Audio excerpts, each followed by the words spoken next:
We'll discuss about the advantages of DBMS: reducing data redundancy, data sharing, data integrity, data consistency, backup and recovery the data, data security, and easier to access the data.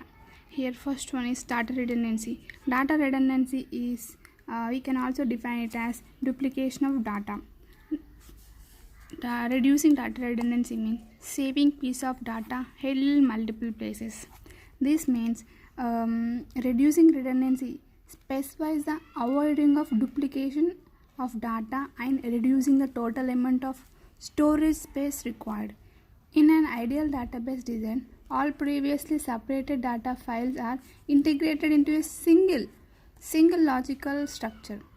This implies that the data gets stored only at one location within the database.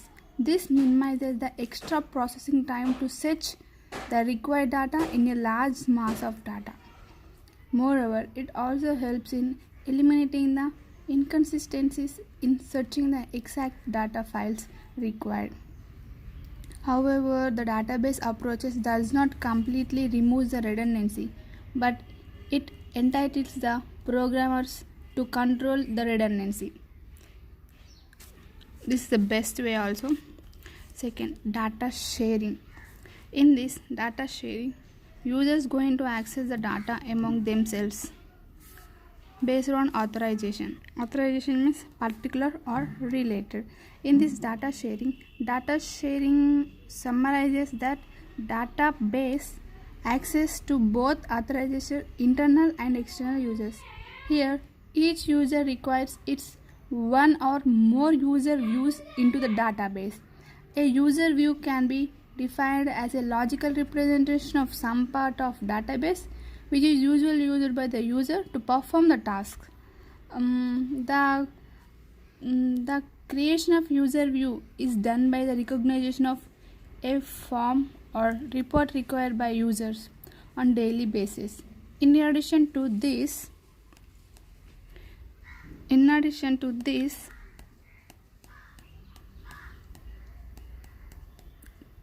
existing application programs are entitled to share the data in the database.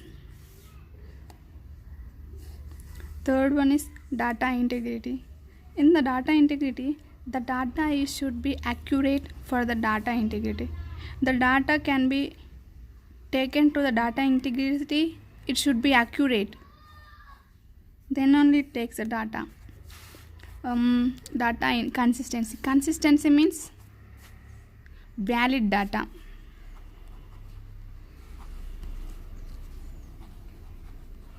Consistency means valid data. Here in this, the data consistency is used to write the valid data or usable data in the database. For example, drop table name. Here it is not valid because this is wrong. The correct one is drop table name.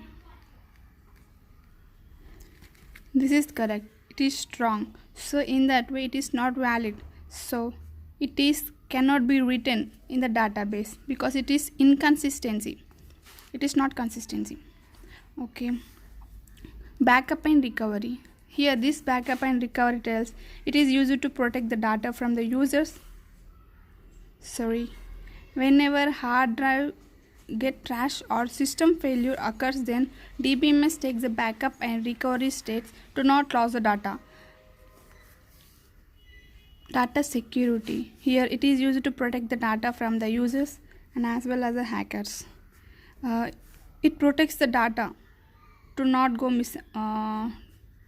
from the users of as well as hackers. It is protected from them.